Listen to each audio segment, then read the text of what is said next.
Okay, ready to rock? Yeah, so we're in the second to third week of the Sean Combs trial, and there's been a lot of bombshells and things going on right now. Are there really? Yeah, I mean, Okay. Because when you search it online, it's really funny. It is just a mess of fake memes and AI. Like the first thing that comes up on YouTube is like Taylor Swift drops bombshell in Diddy trial. Diddy cries. Or like another one was Jamie Foxx reveals crazy secrets in Diddy trial. So there's all these parasitic memes hanging on the Diddy trial in terms of like YouTube headlines, Google headlines, and so just a lot of nonsense out there of headlines that don't mean anything. So hopefully we're going to dig in deeper into the real, like what's really going on. That's why I kind of facetiously threw that at you.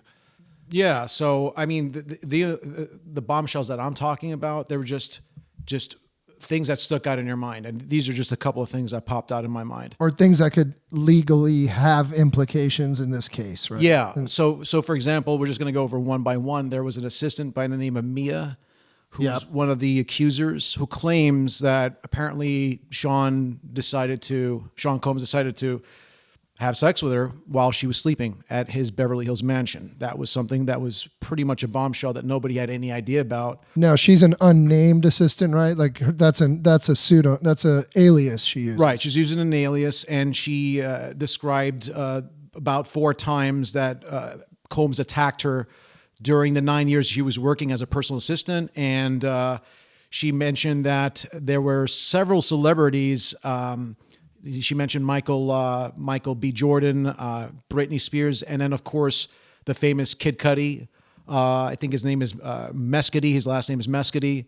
I think his first name Scott is Mescudi. Who's a rapper. And another bombshell was that Sean Combs went to his house to basically kill him, and he kidnapped, according to Capricorn Clark, an employee.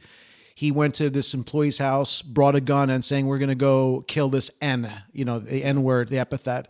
Took her in the car at gunpoint. So that's important because that you need the predicate, the underlying crime to do RICO, to grab him and put him away for a long time. You got to show the underlying mafia charges, is what I call the RICO charges, which is kidnapping, torture, terrorism or threats, extortion, bribery, coercion. For the sexual trafficking, you need coercion, fraud, force, fear of force. So the last charge, what was the last charge? There were 3. Sexual trafficking. Right. Basically, so starting from RICO, just to recap for everybody, what are the actual criminal charges that Diddy's facing? He's not facing domestic violence or sexual battery or anything like that, or sexual assault, which his lawyers have said, had you charged him with that, we wouldn't be here defending him today, but you didn't charge him with that.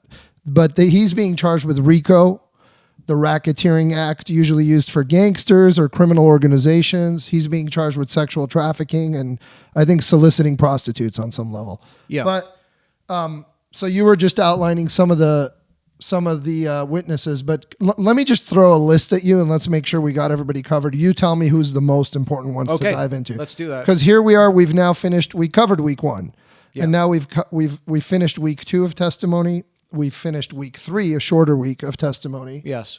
So here's who we saw: Kid Cudi. Very important. The most. He's important. A huge musical artist. Yeah. He's known as, kind of colloquially known as the Lonely Stoner. Do you know much about Kid Cudi? Are you a fan? He's a really cool rap artist and musician. No, I never heard of him. Okay. The Lonely Stoner. Okay.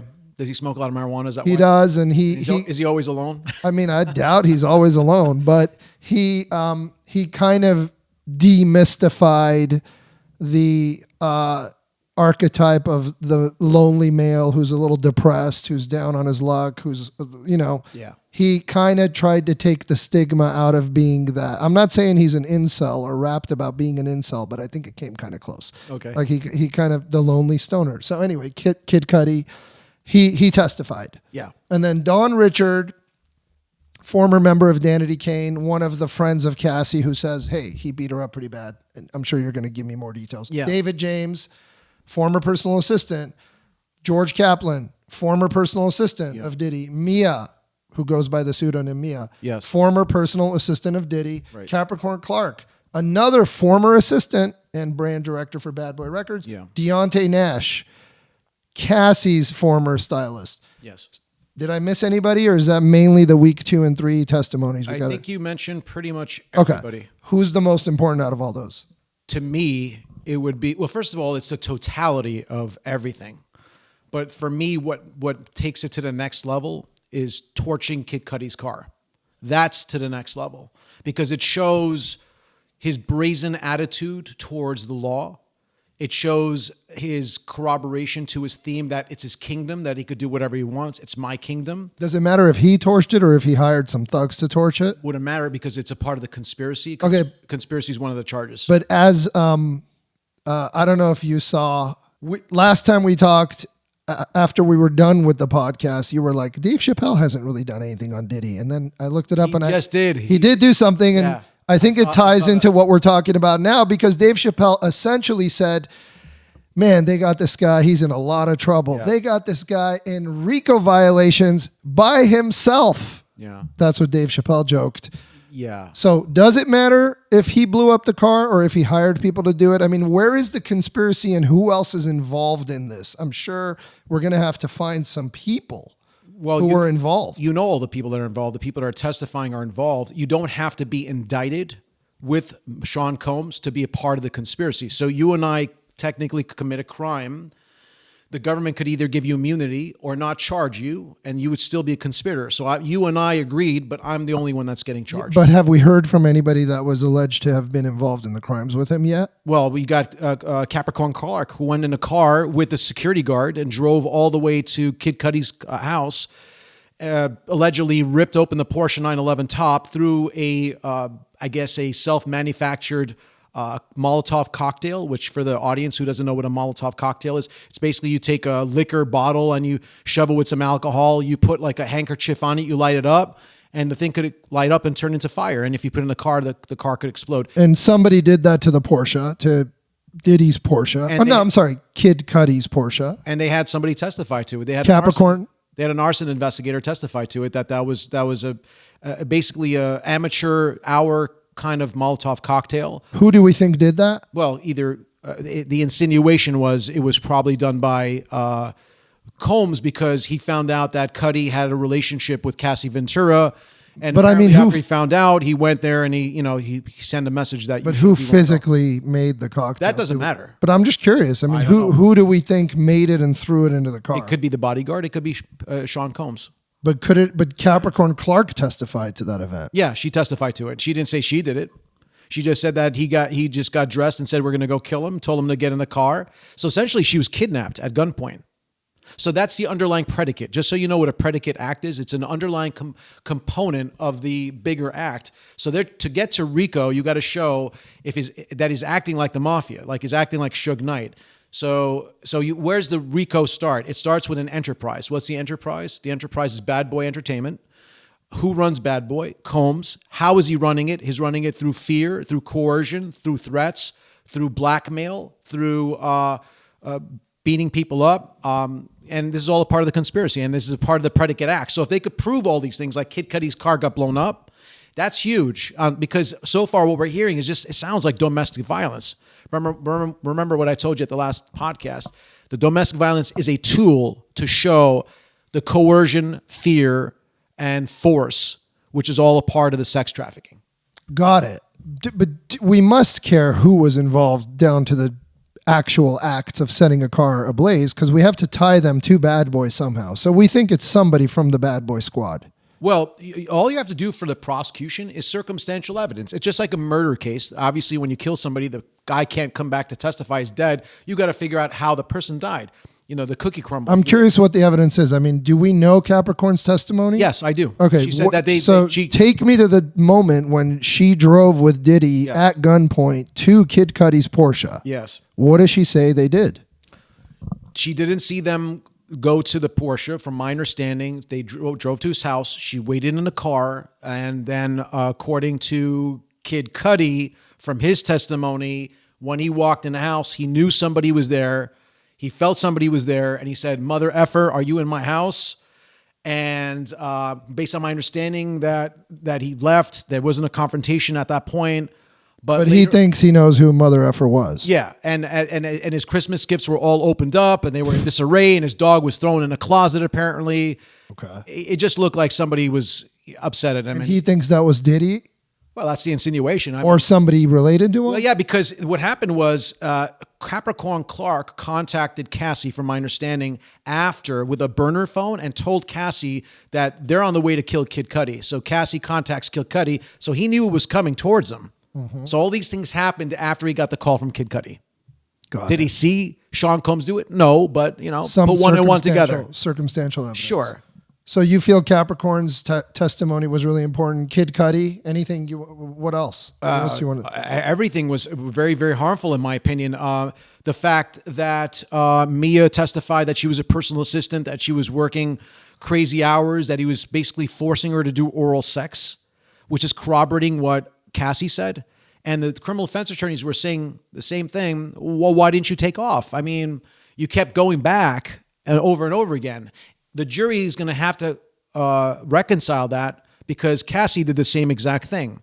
In my opinion, what that shows is it shows his MO hold. Yeah, his modus operandi, which is for the coercion. What's the coercion? I'm going to give you drugs to Cassie. The coercion to Mia is, you want to work in this business, you're going to have to do what I say. Coercion. Force. When I take a gun, you're going to come with me. Extortion, part of the force. And she's alleging that he coerced her into sexual acts. As well as sexual acts. Pleasuring him. Right. In ways that Cassie also had. Yes. So we're looking at potentially a modus operandi, a method of operation. Right. By which he sort of sets this trap for these girls where they kind of get stuck and they can't get out. Because they're like, why am I doing this now? But I have to do this if I want that next carrot, or if I want to avoid the next stick. And that goes to RICO. So that's the RICO charge. But I think what brings this to the next level is blowing up somebody's car. Because I think without that, it would have been a little difficult, because the defense would have argued, hey, listen, this is a part of the business. People sleep with each other to get roles. They consent to it all the time. This is just sour grapes. They're upset because they didn't get their stardom. Danny D. Kane, Dawn Richards didn't get her stardom. But the thing that takes it, like I said, to the next level is when you blow up somebody's car, now the jury's going to think, wait a second, this is not just domestic violence. This is a guy that's using force. He's using fear. He's coercing people, threatening to kill people. Mm-hmm. Yeah, because the biggest, I guess, maybe the counter to Mia and the counter to Cassie is you guys were there a long time. You withstood this abuse. Sexual violence for Capricorn Clark, or was it Mia? I think it was one of for Mia, for Cassie, for Capricorn Clark. Yeah, you ladies were with P Diddy. I'm sorry, Diddy. 8 years for Mia. All of you close to a decade or more. Yeah, right. Yeah.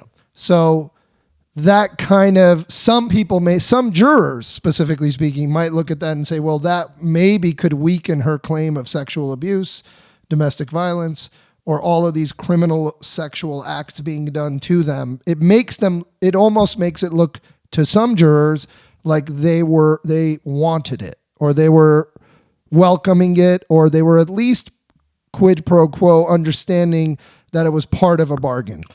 I would say I agree with you, but...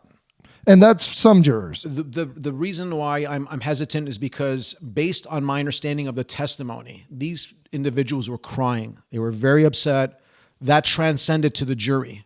So if they convinced the jury that they basically bottled this all up and they did this all because they came from nowhere and they got a shot to be somebody in that great industry, it's the delivery, in my opinion, that convinces the jury. It's not the act, it's the delivery. And what I mean by delivery is how you tell the story.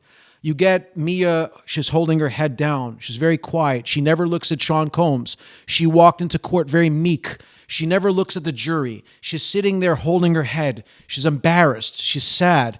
That transcends to there's an emotional to the jury. Emotionally communicates something to the jury. Absolutely. What does it communicate to them emotionally? Like, hey, this is real abuse. Abuse. Real, right. Criminal sexual abuse has been done to this woman. Right. And don't look at the fact that this is the argument, right? Don't care about how many years she stuck around. Right. that's what happens in these cycles of abuse. They do stick around. They absolutely stick around. We have a term for it in the law, BWS, battered wife syndrome, right? It's a defense use, the battered wife syndrome, when you defend yourself. So that's mostly a defense, but it is a syndrome when the woman basically stays with the husband for different reasons. Right. Stockholm syndrome is another one. Right. And you could assume it could be a personal assistant as well who's under that pressure, who works closely with this executive who's just abusing them. Okay. Right. So, but you're saying when the blowing up of the car happens, when Kid Cudi's Porsche explodes in flames due to this amateur Molotov cocktail, as you put it, that takes it to another level for that first most criminal charge, that RICO charge. In my opinion, yes. Yeah. Because take that out and all you get, in my opinion, respectfully, are employees that are upset at Sean Combs, and maybe they did have sex with them consensually or not. But when you add this inside the mix, the jury's going to understand the combination of the gun, the combination of blowing up the car. That's just not your typical industry that people are expected to work inside. And they're trying to make Sean Combs out to be John Gotti, and he's looking like it day by day. Okay. But if you're the prosecution, aren't you hoping to connect Diddy to that exploding car a little bit more tightly? Like they did. Tell me how. How did they connect them? I'm curious. The timeline. They went to Kid Cudi's house that night. Sean Combs went out of the car that night. That night, Mescudi or Kid Cudi said he saw somebody in his house or heard somebody in his house.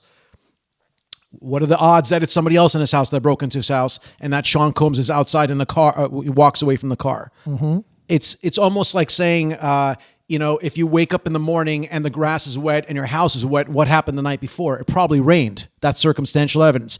Did you need to see the rain? No, but it rained. Same thing with Kid Cudi. It could have rained. It could have also looked like somebody wanted it to look like it's raining. I'm talking about a reasonable interpretation. Odds are nobody took a hose out and hosed your house and made it wet and your grass. Most likely it was water from the sky called rain. Right. So Mescudi put one and one together. The jury's going to have to make that together. And Tony, you're right. It's going to come down to closing argument. You need to mesh all the arguments. The lawyers have to put that together. Right now, they're just seeing the pieces, but they need to connect those dots in the trial so that they say, my argument would be to the jury, well, who else was in the house? You think it was a coincidence that Capricorn Corn was there, Capricorn Kane was there, and with Sean Combs, and all of a sudden Sean is gone, and then somebody's in the house? So circumstantially speaking, it looks like this group of people from Bad Boy, Capricorn Clark, a driver or security guy, Sean Combs, went to Kid Cudi's house. That's right. Somebody approached that Porsche. Right. Kid Cudi knows somebody was in his house around that same time. Somebody threw a Molotov cocktail, a bottle of alcohol with a fuse sticking out of it, into the Porsche and exploded it. They're making it look like circumstantially that was probably Diddy that did it, or Diddy and somebody else who maybe we'll find out. Yeah. Diddy's going to have to try to prove when he puts on his defense in the coming weeks that, no, it wasn't me. I wasn't there. Or, I mean, it's going to be hard to prove he wasn't there. Is he going to argue Kid Cudi blew up his own Porsche to try to frame him? Well, he's got that problem, and he's got another problem that's not the only violent thing. Kid Cudi is just one of the violent things. He was trying to kill Suge Knight also. Not just kill Kid Cudi. He's trying to kill Kid Cudi and Suge Knight. No, he tried to blow up his car. No, well, I mean, he could have been in the car, and he did tell tell Capricorn Clark, "I'm going to go kill this N." He took a gun. We don't know what is in his mind. Right. So now switching gears, there was another person that corroborates Sean Combs' violent behavior, and his name was David James, who was a former assistant of Sean Combs. He worked for him. He spent 2 days on the witness stand. He gave the most dramatic testimony, in my opinion, because he described a 2008 incident where basically, not too far from the studios here, by a Mel's Drive-In burger place, it's called Mel's Drive-In in Los Angeles, apparently one of Combs' bodyguards saw Suge Knight there. So he saw Suge Knight there, and he approached him. This moron approached him, is like, "Hey, what are you doing in my city?" Then the next thing you know, according to... Here in L.A., Diddy approached Suge Knight and said... No, James did. James' personal assistant approached Suge Knight and says, "What are you doing in my city?" But this is Suge Knight's city, arguably. I don't know. They're just talking smack. Compared to Diddy, who's from New York. So then the next thing you know, while he notices that somebody passes Sean Combs a gun. So he just backs off. Apparently another person says, "Hey, listen, you're wanted back at the house." He goes back to the home. He tells Sean that 4 o'clock in the morning, I just saw Suge Knight. And what does Combs do? According to the testimony, he takes 3 guns and he instructs everybody to go back to the Mel's Diner to basically go after Suge Knight. Mel's Diner on Ventura in Encino? That's what I'm guessing. Whoa. Yeah. So he tries to do that. So again, the predicate act. So those are people that will testify, or he did already. He just testified. But apparently when they went down, that Suge Knight wasn't there anymore. He was gone. But did all 3 testify? I'm curious. My understanding is David James testified to that. I'm not sure if Damian D-Rock Butler testified to that, who's the bodyguard that found Suge Knight. But these are all things that the jury's going to consider. He's trying to hurt Kid Cudi. He's definitely trying to hurt Suge Knight. Is smacking up Cassie on just terrible things to Cassie. Yeah, we know that. We all saw that. He's a woman. He's just not a nice person. No, for sure not. But the question is, it isn't whether, again, to defend him as a defense attorney, I'm asking, is that the question? Is he a bad person? Is he a domestic violence abuser? It's not the legal question. That's not the legal question in this case, because the time ran out. They're going after him for being a mafioso. Rico. Using Bad Boy as a cudgel to do whatever he wants. In other words, dangling carrots to everybody. Hey, listen, you guys want to be movie stars? You guys want to be big? You do what I say. Right. And that's a part of the RICO predicate. Racketeering and influencing corruption? Yes, Organization Act. So the racketeering is basically the coercion, force, fear, putting that in to all of his employees' minds, and doing it through violent means. And violent means, there's predicate acts, like he took one of his employees and went to try to kill Cudi. We have that employee who's to a certain degree testified. Yeah. Just not to the final fact of blowing up the car. Right. And then we got David James, who said that he tried to kill Suge Knight, and just these horrible, violent things that he does, just threatening people. People disappear all the time and saying things like that during a trial, telling his employees things like that. Right. So, there's a saying, if it looks like a duck, it acts like a duck, most likely a duck. If he's acting like a mafia boss, he seems like a mafia boss, probably a mafia boss. And right now in the trial, they're really doing a good job painting that picture. Fair. But just devil's advocate, we've only heard their side so far, only the prosecution side. So the duck has not yet had a chance to defend itself. I wonder what the duck will do. I could do Give that. us a preview. All right, I could do that. So Mia, in my opinion, said several things that can't be real. She claims she went 5 days without sleeping. 5 days straight. She claimed that Sean Combs shoved her so hard she went 25 yards back. 25 yards, just to explain to the audience. That's almost a football field. I don't know if Bruce Lee could do that with one hit. I've seen, if you take a look at the Bruce Lee hits, he's pushed somebody, I think, 10 feet with one punch. 1 inch. If Sean Combs could do that, then he should be in the Guinness Book of World Records. So she exaggerates. She exaggerates a lot. And the 5 nights must have been on heavy drugs. And she said she was on Adderall. She was taking drugs. So she's taking drugs. She's exaggerating a lot. Who knows? He's never called the police. She kept coming back to him despite the sexual assault, the sexual abuse. She comes back. The drug abuse. It's a cycle of addiction of some sort. So what you could do as a defense attorney, say, these are just disgruntled employees that, didn't like my client, and that's their prerogative, but it doesn't make him out to be the monster that they say. And they were all on drugs, on a lot of... They were on drugs a lot. The same thing with, not the same thing with James. James, I don't think, was on drugs, but James also was, I think, fired. He could be a disgruntled employee. They didn't want to do half the things that Combs wanted to do. So you use that to show everybody's upset at Sean Combs. And they have a reason. They have bias to lie about him, or at minimum exaggerate the facts. Yes. And say, he put a gun to my head and made me do that. Yes. But it is going to be a very hard hurdle to go through. And in my opinion, the only person that could really explain this away is Sean Combs himself. On the stand. That's right. That's what you want to see. That's not what I want to see. If he was your client, I would never put Sean Combs on the stand. He's an egotistical, narcissistic maniac. It might look really bad, huh? He would not do well. You cannot control that guy. But he's the only one that could explain it. Now, in a perfect world, if he was a normal guy that you could control, that had the talent to keep to a story without, veering off and looking like a moron. Yeah, I mean, this is what his testimony would sound like. His testimony sound, I'm going to do Sean Combs. What I did was really bad, just like the video. Terrible thing that I did. I was a terrible employee. Everything everybody said right over here. And I would look at the jury. They're right. I'm a monster. I did all that. But I didn't go to Kid Cudi's house. I never did that. Never did that. And then the Suge Knight thing right there, they're exaggerating about that. I was upset. I was going to go get my guns, but they calmed me down. I didn't want to do that. Did I hit Cassie? Yes, I did. Many times. Sort of fall on the sword. Absolutely. Fall on the sword on some of the charges. Yes, but most of the charges. But like, especially the ones that don't link up to RICO, racketeering, influencing, corruption, organization. Try to get it away from that organization to more of like, I'm a bad guy. I beat people. I drug them. I coerce them. But it's just me having sexual proclivities.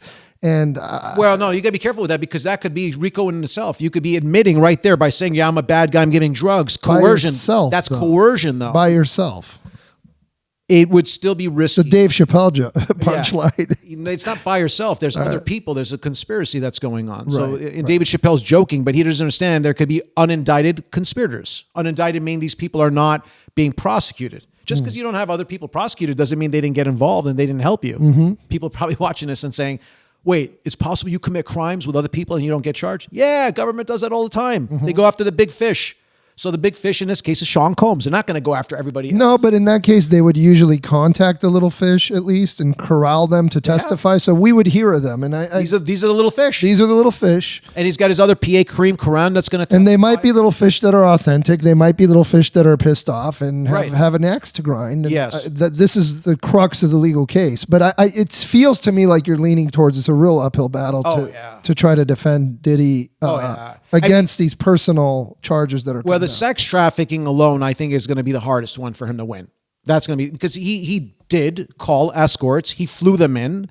There's records on that. They testified. They had sex. So I don't think he's going to win that charge. And that he's going to get a double digit just for that on that one. Is he going to try to say no? Cassie did it all. I was sort of behind the scenes, but I wasn't specifically aware of any of it. Absolutely. They're going to say that. Wait a sec. Time out. Number one, Cassie was the one that arranged everything. Cassie paid for everything.